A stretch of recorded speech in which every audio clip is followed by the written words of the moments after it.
Rodríguez Larreta fue a la Corte como corresponde dentro del marco de la justicia y la Corte como corresponde sacó una acordada que dijo, mira, mitad para acá y mitad para allá. Y le dio, en vez de 3,50, 2,95 de participación a la capital federal que había caído al 2,50. Interesante contar todo este tipo de cosas. Ahora, ¿qué pasa? El fallo perjudica algunas posibilidades para las provincias porque va cayendo el ingreso o el ingreso puntual de otras provincias. Los gobernadores se han manifestado en contra, los gobernadores peronistas, 14 de ellos, aunque extrañamente la reunión que convocó el presidente no fueron dos, no fue ni Schiaretti de Córdoba ni Perotti de Santa Sí, Fe, convengamos lo más importante, me parece, de los dos acá. más importantes casualmente. Pero bueno, lo prometido es deuda. Para hablar de este tema y de otros, seguramente está en línea el ex secretario de Comercio de la Nación, el que duró más tiempo. Sí, señor, ¿Sí? hasta el 2013. Guillermo Moreno. Guillermo, Pablo Gordillo y todo el equipo de A los Sillazos los saluda. ¿Cómo está usted? ¿Qué tal? ¿Cómo están Pablo y equipo? Un placer hablar con ustedes. Pero Como igualmente, siempre, el nombre del programa muy grato, a los sillazos siempre a los me saca Sillazos. una Así que, sonrisa. bueno, anda bien. Estamos hablando un poquito, como se habló toda la semana, de lo que tiene que ver con la organización del recibimiento de los campeones.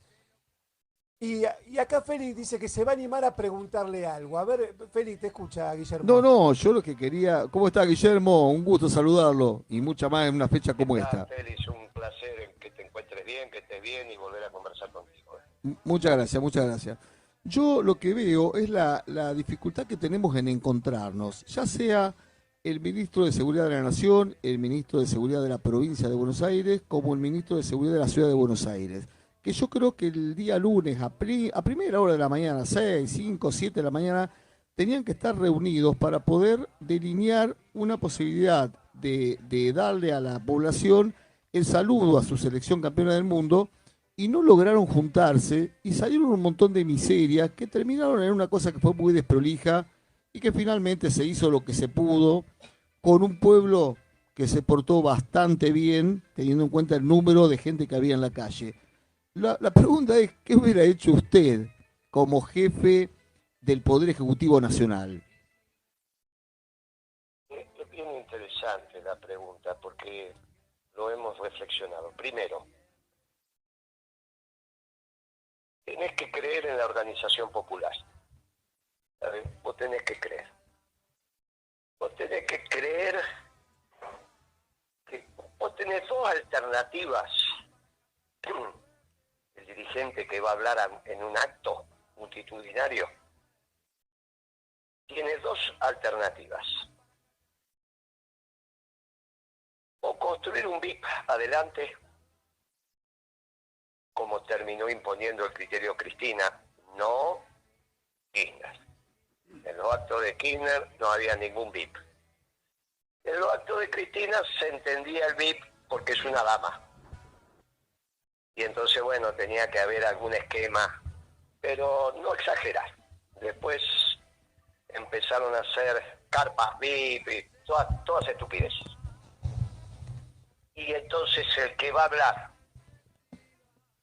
entra por atrás del palco y aparece en el palco, como hace Cristina. Está todo el mundo reunido y de repente entra Cristina. Se entiende en Cristina porque es una dama. Pero cuidado, no confundir la organización de un acto político, como debería ser, si no fuera una dama, con las características de hacerlo si es una dama. Porque hay otra manera de organizar un acto político, si no es una dama. En vez de entrar por atrás del palco y tener un VIP, entras por atrás del acto, en el último del acto. El último, cuando se terminó el último 50.000 o 100.000. Y ahí empezás a caminar para el palco. La pregunta es, ¿qué te va a pasar?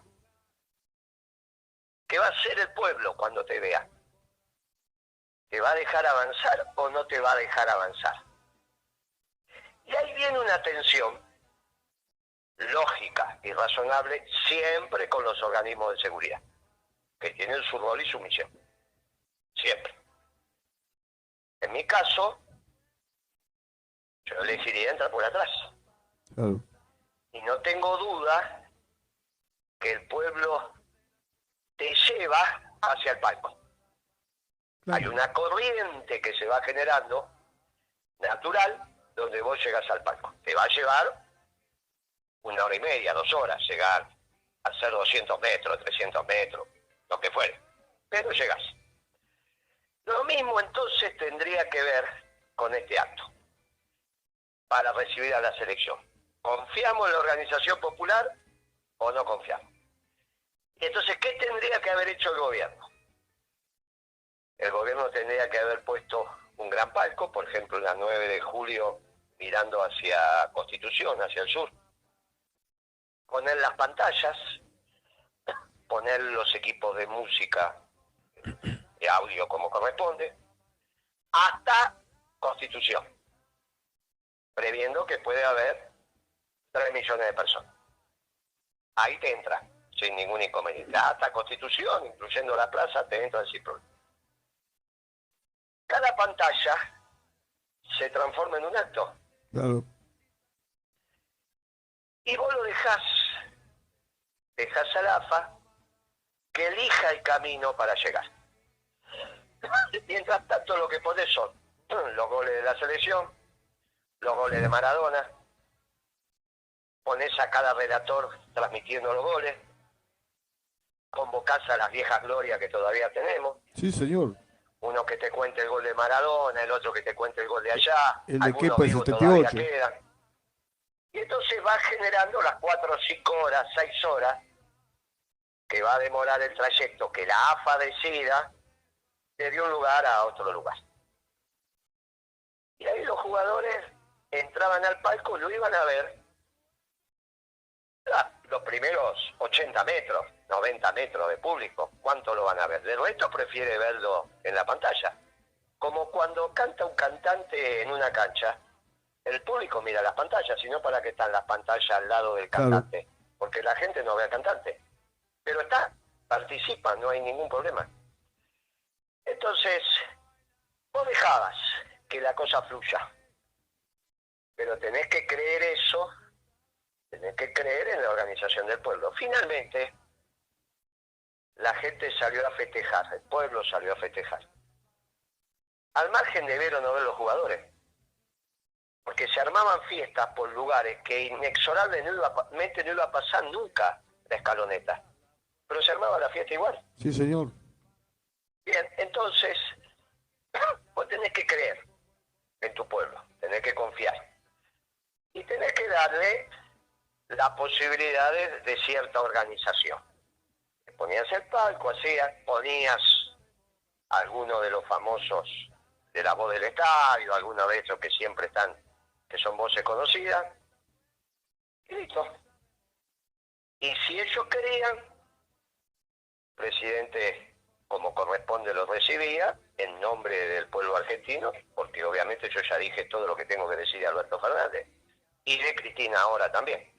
Pero institucionalmente es el presidente, la vicepresidenta. Lo recibe, si ellos querían, el que va alguno, va el capitán, va el técnico, el que quería iba, el que no quería no iba. Era muy fácil. No era necesario armar ningún escándalo. Incluso la oposición podía acompañar en la Casa de Gobierno o podía recibir a los que querían de su despacho. Por supuesto. Entonces, el presidente lo recibe institucionalmente y la oposición lo recibe como hinchas, no hay ningún inconveniente. Guillermo, dos cosas importantes para mí hoy. Primero, que usted fundamenta su respuesta, cosa que siempre lo hace, y a mí me pone muy contento. Y para aquellos que tuve alguna crítica cuando hemos hablado de usted o estilo de algunos amigos y compañeros, que no solamente habla de economía, ¿no? Hoy pudimos hablar de seguridad, de la organización de un macro evento de festejo. Es decir, Guillermo está preparado para todo, está preparado para ser presidente de la República Argentina. Y eso me pone muy, muy contento y que lo pueda transmitir con esta claridad y serenidad al pueblo argentino. Te agradezco mucho. Con respecto al otro tema que estaba escuchando al al comentarista, compañero que se estaba expresando. También coincido plenamente con lo que él está diciendo. Y es muy delicado que se dé la imagen de no cumplir con un fallo. Sí, señor. Muy delicado. Los fallos te pueden salir a favor o en contra. Pero es muy difícil, muy complicado. Dar la señal en la máxima autoridad que no va a cumplir con el fallo. Incluso hasta podría, mirar lo que te voy a decir, porque quizá que no se les ocurrió, que inicien el principio de cumplimiento del fallo. Y después, mire, te quedaste sin fondos. Mira, es peor todavía. Sale por televisión el presidente y explica que tiene 100 pesos. O para Rodríguez Larreta, o para todos los movimientos piqueteros de la Argentina, de todo el país. Y que le pregunte a la Corte a quién le tiene que dar la plata. Pero que no hay más. Y le pregunta, mire, yo no tengo inconveniente cumplir, dígame a quién se la doy. Y los movimientos piqueteros, Imagínate. ¿qué va a ser? Serán... Bueno, el propio Rodríguez Larreta va a decir, sáquenme esto de acá. Claro. Como hizo Farrell con Perón, que dijo, no, espere, no se vaya. Sáquenme esto de acá, que si no, ¿quién los manda a la casa de vuelta? Y se fue el 17 de octubre, el famoso discurso del general. Esa anécdota la conocés, ¿no? Sí, señor. Siempre en paz y en orden, ¿eh? Siempre en paz y en orden. Como dijo Perón, dentro de la ley todo, fuera de la ley nada. Tienen tantas maneras de ordenar los temas antes de no cumplir con un fallo de la Corte. Sí, me sorprendió las palabras de Capitanich, Guillermo, y digo yo, bueno, está diciéndolo en caliente, pero después fueron ratificadas en Casa de Gobierno con la reunión con los 14 gobernadores. Y la verdad que yo digo, ¿cómo vamos a incumplir el fallo de la Corte Suprema? Hay otras vías, también se puede pedir el juicio político de la Corte, pero cumplir con el fallo debo cumplir. No, pero eso del fallo político de la Corte también es una tontería. ¿Por qué te querés quedar sin Corte? Si vos tenés 3 peronistas sobre 4. Sobre 4. 4 supremos. 3 son peronistas. ¿Y qué estamos con problemas de actividad política? Entonces, ¿cuál es nuestro problema hoy? Y bueno, evidentemente hay alguien que no habla desde la doctrina. Porque vos cuando te encontrás con un peronista puede haber sesgos, un poquito de allá, un poquito de acá. Pero vos no podés pensar que si empezás a hablar de la doctrina no te vas a poner de acuerdo, ¿no? Claro, tomando como base la doctrina no debería haber... Vos revisá los nombres. Hay 4 supremos y hay 3 que tienen claro origen peronista. 2 de ellos sobre todo, porque tuvieron cargos elegidos por el peronismo. Cargos electivos elegidos por el peronismo. No en una alianza, no, afiliados del peronismo. Hay algo acá que los muchachos no terminan de entender. Porque no saben, porque la ignorancia es muy grande. Mirá, creo que el país está peor que con Macri.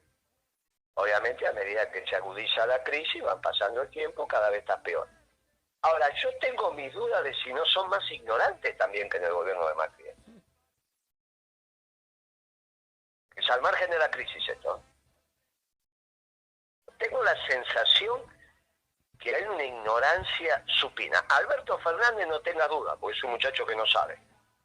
No lo conozco hace 30 años, no sabe. No sabe gobernar, digamos, no tiene los elementos ordenadores en su cabeza para gobernar la Argentina. Es socialdemócrata y en ese esquema no puede gobernar la Argentina. Pero a su vez no es un muchacho formado. ¿Sabes? Eso de profesor universitario, eso es pura galería. No es un muchacho formado. Ahora, eso no es óbice para ser presidente, pero no importa, no está apto. Ahora, no solo él, parecería ser en el gobierno hay un problema serio de capacidad intelectual. Al límite que te lo estoy comparando con el de Macri, imagínate vos. Sí, sí. Guillermo, por lo que dice, tengo que interpretar entonces que esta pelea entre Alberto y Larreta no es fulbito para el hinchada, es una pelea en serio. Mirá,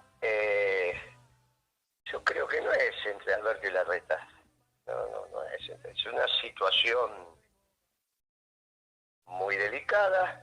Salió un fallo que evidentemente no hubo un lugar donde esto se consensuara en la política antes de que la justicia tuviera que decidir, y ahora tienen que acatar, y en todo caso tienen principio de ejecución de la sentencia con un montón de vericuetos, entre los cuales yo humildemente le aporté 2.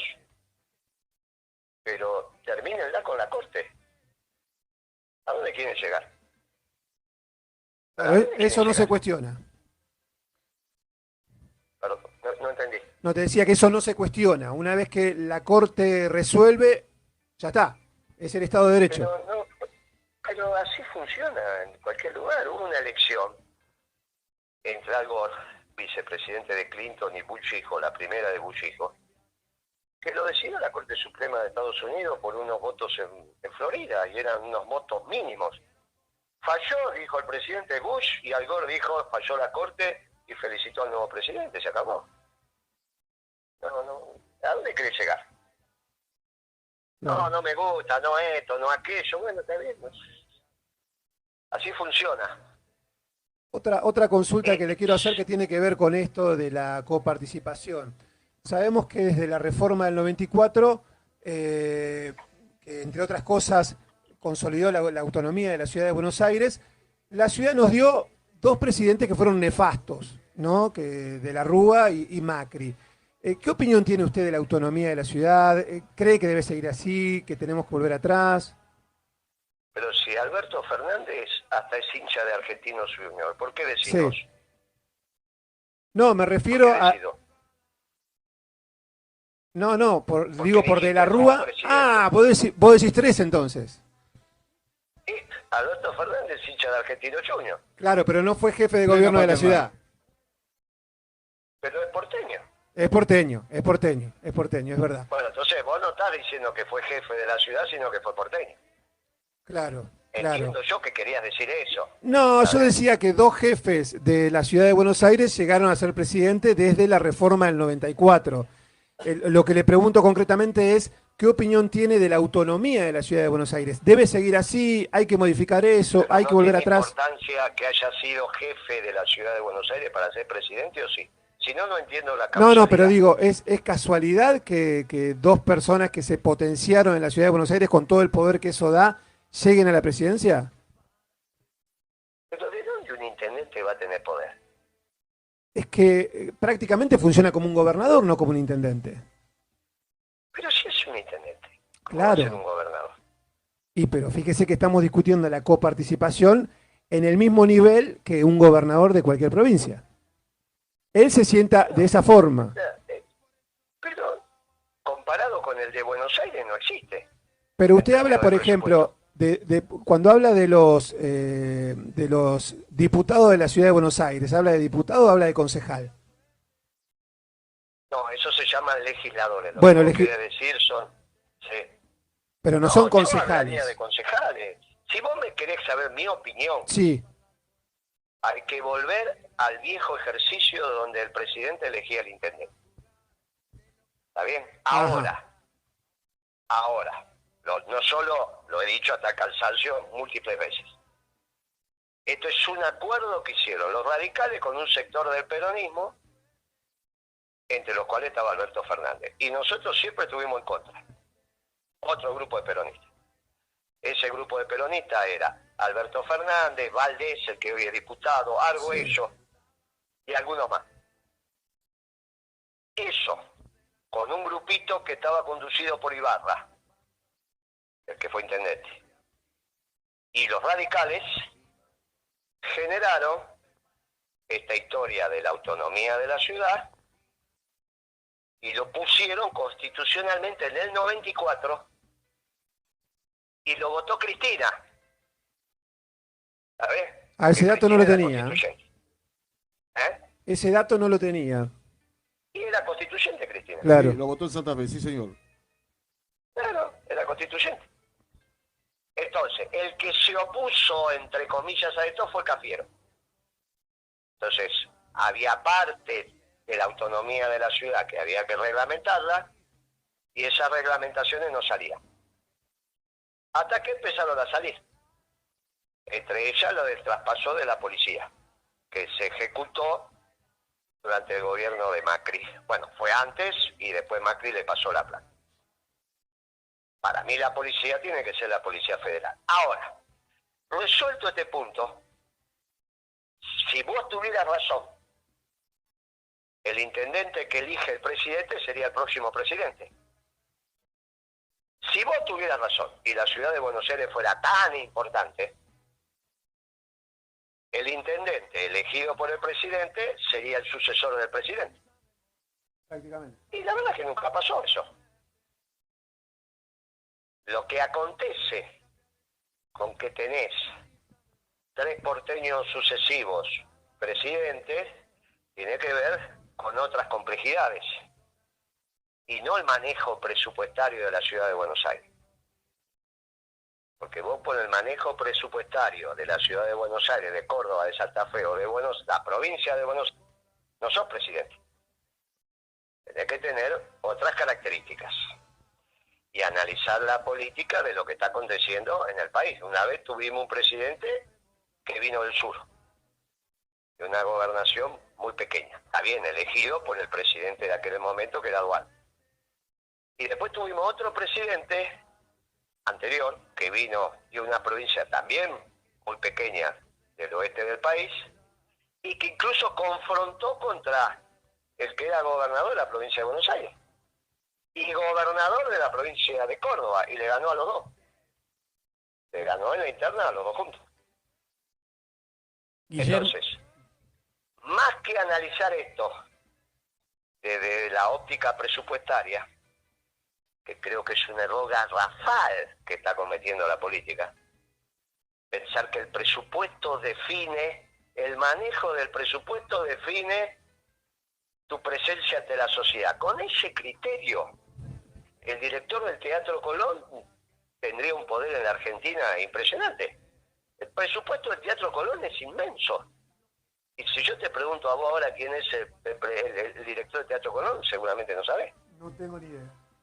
Bueno, y averiguá cuál es el presupuesto. Dentro de los 10 presupuestos más grandes de la Argentina, ¿dónde está el Teatro Colón? Dentro de los 10 te estoy diciendo, ¿eh? Bueno, Es decir, en la política billetera no mata galán. pero no hay ninguna duda que no, si no Perón no hubiese vuelto, amigo. ¿Cómo volvió Perón? ¿Qué les pasa últimamente en los análisis políticos? ¿Cómo volvió Perón? No teníamos nada cuando volvió Perón. Guillermo, Lo único que teníamos era tiza y carbón.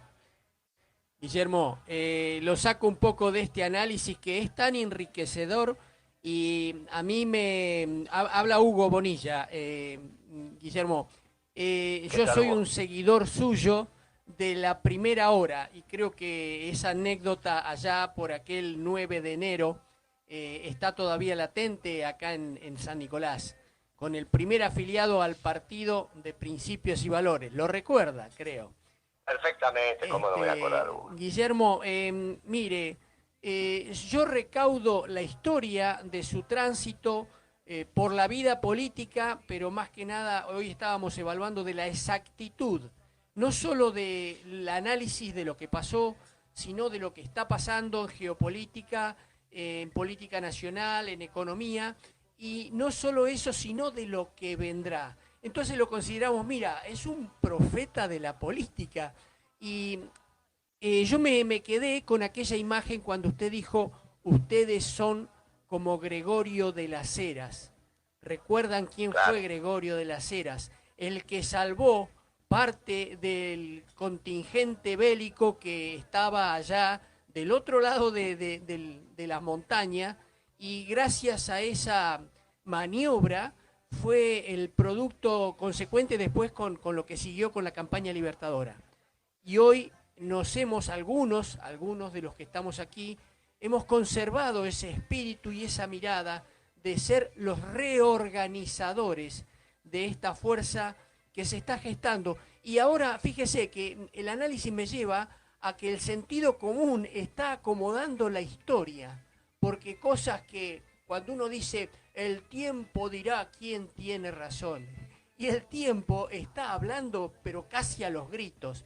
Por eso la pregunta es, Guillermo, ¿qué es lo que viene para el 2023? ¿Estamos con esa ansiedad, con nuestras herramientas, con nuestras armas listas ya para salir? ¿Cuál es la mirada que tiene para este 2023? Dado que ya tenemos implantado diríamos, el proyecto de principios y valores a nivel nacional. ¿Nos puede explicar algo de este tema? Mire, muy atinada la pregunta y perfectamente articulada con la anterior.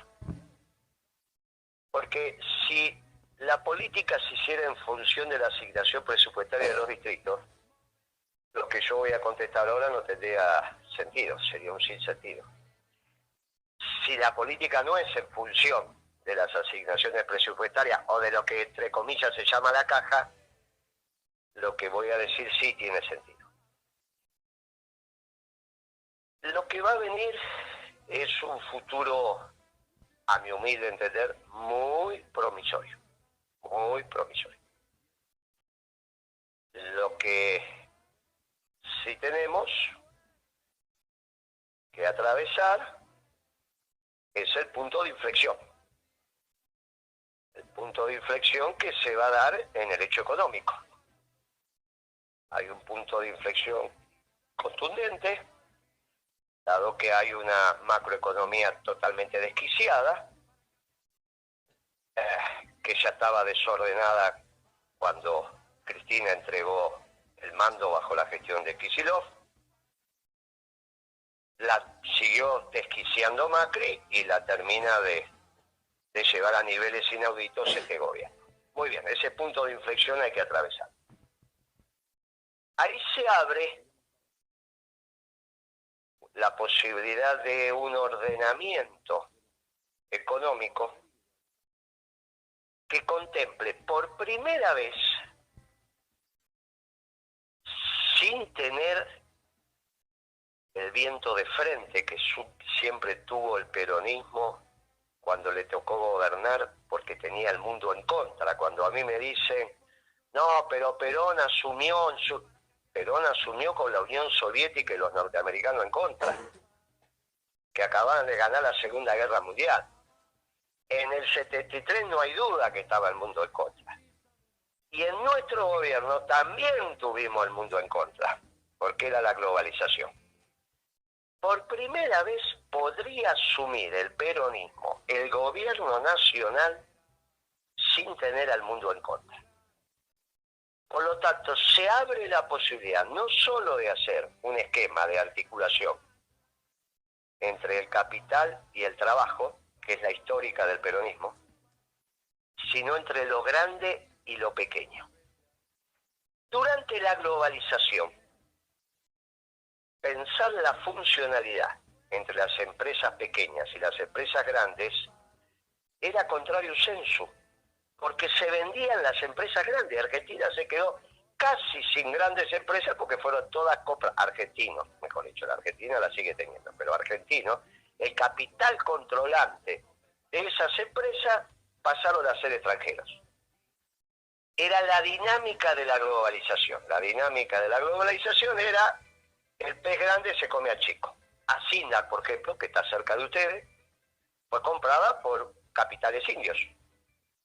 Y así podemos pasar, revistas a Barley, a Terrabuzzi, a decenas de empresas. Muy bien. Y la globalización se terminó. Ya lo hemos dicho hasta el cansancio. Se terminó. Y vuelven a regir también en economía los destinos nacionales. Por ejemplo, Roca, dueño de Techín, que también está cerca de ustedes, hizo una declaración no más allá de 15 días atrás, donde dijo, se le hace muy difícil a mi empresa subsistir sin que los talleres ganen plata. Esa declaración Roca no lo hubiese hecho jamás hace un año atrás. El mundo cambió y es extraordinario. Nosotros lo venimos diciendo que había cambiado desde el año 16. Los empresarios no tienen otro métier. Bien, Roca lo verbaliza por primera vez hace un mes, lo vuelve a verbalizar hace 15 días. Techín, sin las pequeñas empresas que le compren su mercadería en la Argentina no existe. Y dice, cuidado con los chinos. Donde llegan los chinos desaparece la clase media. Nosotros decíamos, donde llegan los chinos baja el salario real. Es lo mismo. Es lo mismo. No hay ninguna duda que Roca cuando habla por él, por su empresa, pero también habla por un nivel de conciencia de las grandes empresas argentinas.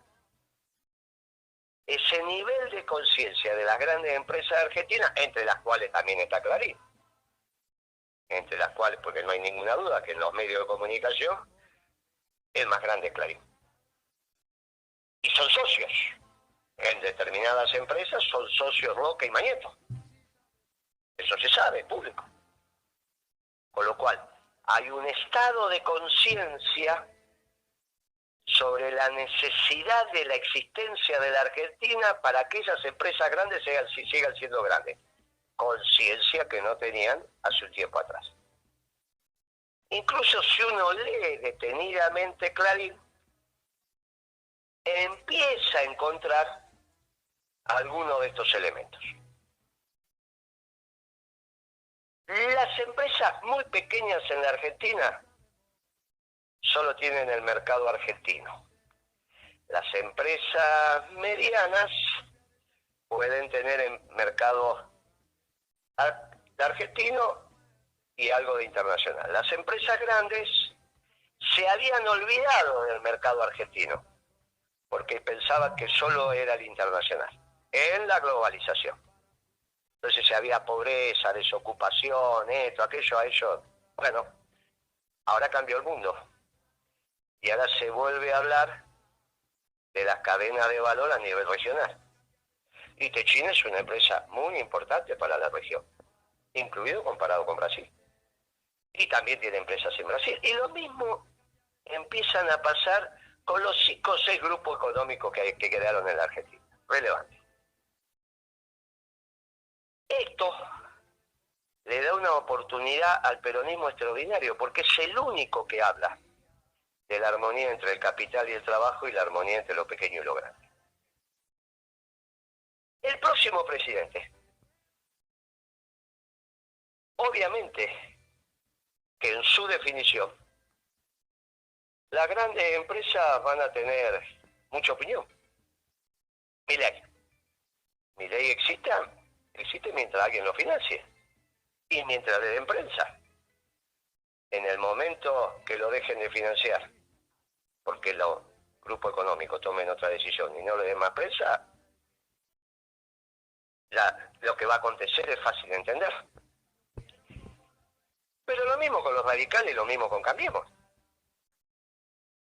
¿O ustedes piensan que Macri se va a largar a la aventura si no tiene el respaldo de los sectores empresarios argentinos? Es obvio que no. Esta responsabilidad de los sectores empresarios es muy grande, porque pueden definir el gobierno de los próximos 30 años o pueden definir el gobierno de los próximos 4 años. Si eligen mal y eligen a Macri, con esa idea descabellada de Macri de terminar con el peronismo, o terminar con los sindicatos, o todas las cosas que está diciendo por ahí, puede ser que tengan razón y terminen ganando. Va a ser una Argentina muy injusta, porque una Argentina sin sindicato va a ser y sin el peronismo va a ser una Argentina muy injusta. Pero supongamos que lo consigue. Ahora, y si no lo consiguen, se dieron gobierno para 2 años, para 4 años. mientras que ahora se pueden dar gobierno para 30 años si eligen bien. ¿Y a qué tienen que elegir? Y tienen que elegir la única doctrina que junta el capital y el trabajo y lo grande y lo pequeño. Ahora, ¿esa doctrina está en condiciones de ser elegida y presentar el mejor hombre a la sociedad? Sí. ¿Por qué? Porque Cristina renunció postdatado. Y con la renuncia de Cristina se desataron las fuerzas que ponen en vibración al peronismo y los procesos de selección dentro del peronismo. Se terminó eso de pensar que la política es la billetera dentro del Estado y el presupuesto que se tenga dentro del Estado y la cantidad de contratos que tenés y de militantes rentados que tenés. Cristina juntó 50, 60, 80 mil personas, no sé cuántas juntó en el Estadio de La Plata, dicen que 30 mil, pero pónganle 80 mil. Comparado con 5 millones que se juntaron solos para celebrar el triunfo del Mundial, no existe, no es nada. Y esa movilización de 5 millones de personas, ¿alguien duda que ahí rondaba el espíritu peronista?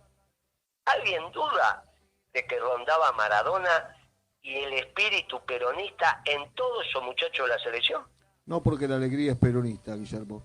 Muy bien. Entonces vos fijate por qué estamos esperanzados y exultantes. Guillermo, Por primera vez el mundo no te sopla de frente. Porque hoy el mundo dejó de ser globalizador y vuelve a las doctrinas nacionalistas. Y si hay una doctrina nacionalista por excelencia, nacionalista de inclusión, de brazos abiertos, es el peronismo, que está para enseñarle al mundo lo que es el nacionalismo de brazos abiertos, como dice el Papa. El nacionalismo que hace puentes, no que levanta muros. Bien. A su vez el peronismo, por la renuncia de Cristina, postdatada, inicia un proceso de selección. Y siempre que el peronismo empieza un proceso de selección, ocupa la escena. Ocupa la escena. Tercero, se destrabaron las fuerzas a nivel popular. Se movieron 4, 5, 3, 8 millones de personas, no importa cuánto en todo el país, y si sumás domingo y martes, porque no todos los del domingo son los mismos del martes, etcétera, etcétera. Solos, fueron extraordinarios. Todo eso es puro peronismo. Y a su vez, el peronismo es el único que tiene hoy un plan económico. Porque Melconian dice que lo tiene, pero no. Lo único que hay son garabatos. Él ofrece debate, cuando se le acepta debate, no lo quiere dar. Milei dijo algunas cositas, pero como plan económico ninguno, que le va a poner una bomba al Banco Central, que va a ser un mercado de bebés, qué sé yo, qué sé cuándo. Y no estoy hablando mal de Milei, yo lo valoro mucho, lo respeto, le está haciendo muy bien a la política, simplemente estoy describiendo. El gobierno ni hablemos, porque es obvio que no tiene un plan económico. Tiene el acuerdo firmado con el fondo, pero eso es un mamarracho. De eso quería hablar, Mal Guillermo. formulado técnicamente el acuerdo con el fondo, eso hay que cambiarlo. Ahí está. Hay que hacer otro acuerdo con el fondo porque ese está mal hecho. Técnicamente está mal hecho, pero eso es para otro programa. No, pero está Con lo bueno cual, lo que lo esto- diga. ¿Perdón? Está bueno que lo diga, porque el mensaje que está dando usted es totalmente esperanzador y yo estoy muy feliz. Pero ¿qué pasó? Este gobierno ha tenido 3 ministros de Economía, Guzmán, Batakis, que estuvo unos días, y Massa. Y los primeros que fueron a hacer fueron al Fondo Monetario Internacional, donde hicieron un acuerdo, fueron modificándolo, pues tiró, pero no parece beneficioso el acuerdo. ¿El Fondo Monetario Internacional entiende lo que nos pasa a los argentinos? ¿Sabe lo que nos pasa? ¿O solamente conoce lo que estos 3 mamarrochos le han llevado? No, mire, esto es como la vieja consigna que había sobre el Vaticano cuando el Papa no era argentino. Uh-huh. Y el Papa en cuestión de aquel momento hablaba de la Argentina. Salía a la Plaza San Pedro y hablaba de la Argentina, una oración. Y entonces, ¿qué reflejaban los diarios argentinos? Que del Vaticano venía lo que al Vaticano va. Lo que los obispos argentinos le habían dicho al Papa era lo que el Papa decía. Pero no era lo que pasaba para los argentinos. Sí, es lo que pasaba, lo que los obispos entendían. pero no que el Papa sabía lo que... Imagínense que el Papa Bergoglio no puede saber en este momento lo que pasa en Bangladesh o en todos los países del mundo. Para eso tiene sus obispos. El Fondo Monetario pasa lo mismo. El acuerdo con el Fondo Monetario no lo hizo el Fondo Monetario. Lo hizo el gobierno argentino. Lo hizo Guzmán. Obviamente el Fondo Monetario lo que quiere es cobrar, y es lo que corresponde porque prestó plata. Sí, señor. Y entonces tiene que cobrar, porque el Fondo Monetario son todos los países del mundo, y lo integra Argentina también. Por lo tanto, si te prestó plata, vos se la tenés que pagar. La cuestión no es si hay que pagar o no hay que pagar, hay que pagar. El tema es cómo. Entonces, ese acuerdo que hizo Guzmán está mal formulado, porque no queda claro cómo se paga. Entonces hay que hacer un acuerdo clarito de quién pone la plata para pagarle al fondo. Es así de fácil. Por eso hay que reformular ese acuerdo. Obviamente, cuando vos decís quién va a poner la plata, hay una decisión política. Y eso es lo que hay que discutir. Esa decisión política es la que hay que tomar. No es un problema técnico, es un problema político. Por eso en el plan económico peronista está claro quién pone la plata. Y después ponerse el país a crecer. Y se termina la historia. Una vez que la Argentina crece, esto es maravilloso.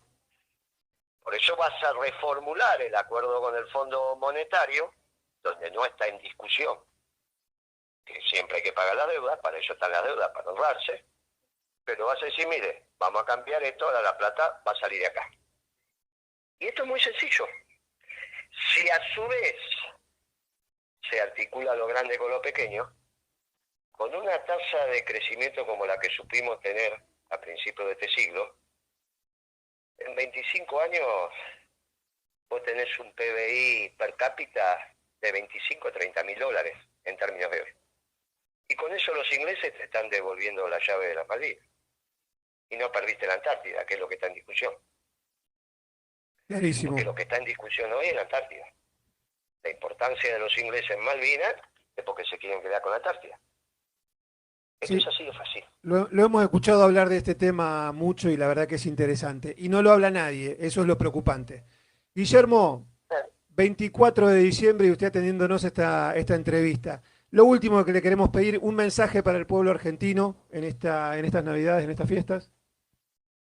Mire, esta noche, cuando brindemos, los que somos creyentes, recemos profundamente para que en esta natividad del Señor, que naturalmente nació bebé, pero ya es hombre, porque Jesús está desde siempre, porque es Dios. Hoy se hace hombre y parece que es bebé, pero no es bebé, ya es hombre, simplemente es bebé para cumplir la cronología del hombre. Pero Jesús, que es Dios, se mueve en el tiempo teológico, que es otro tiempo. Entonces, hoy que nace como hombre, ya tiene su manto protector. Ese manto protector que también lo tiene de adulto, como hombre. Que cuando es hombre tiene manto protector, pero que es Dios desde siempre. Y entonces que bajo ese manto protector, Jesús, que es Dios, acoja al pueblo argentino. Y proteja también a todos esos pueblos que hoy están en combate y la están pasando mal. Porque Dios hizo al hombre para que reine la paz y el amor. En todo caso, los pecados que hemos cometido nos impiden vivir en esa dimensión. Ya llegaremos. Y esa doctrina de administración de la cosa pública, tendiendo al bien común, basadas en los principios y valores de la creación, en la tierra, y no solo en la Argentina, se llama justicialismo. Vamos. Por eso es al margen de que ganemos o no ganemos la próxima elección. A la larga, el justicialismo, por expresar esa doctrina verdadera, se va a imponer no solo en la Argentina, sino en el alma de todos los pueblos del mundo. Y recién ahí terminará el trabajo de nosotros los peronistas. Así que muchas gracias, como dijo Hugo, por en este momento de desasosiego haber sido cada uno de ustedes los laceras que precisaba el ejército peronista después de la derrota de Cancha Rayada para juntar los retazos y permitirle después a San Martín liberar casi toda Hispanoamérica. Muchas gracias a ustedes y gracias por el trabajo. Felicidades, felicidades, Guillermo. Así pasaba entonces el compañero Guillermo Moreno en un lujito que nos dimos en este último programa del año.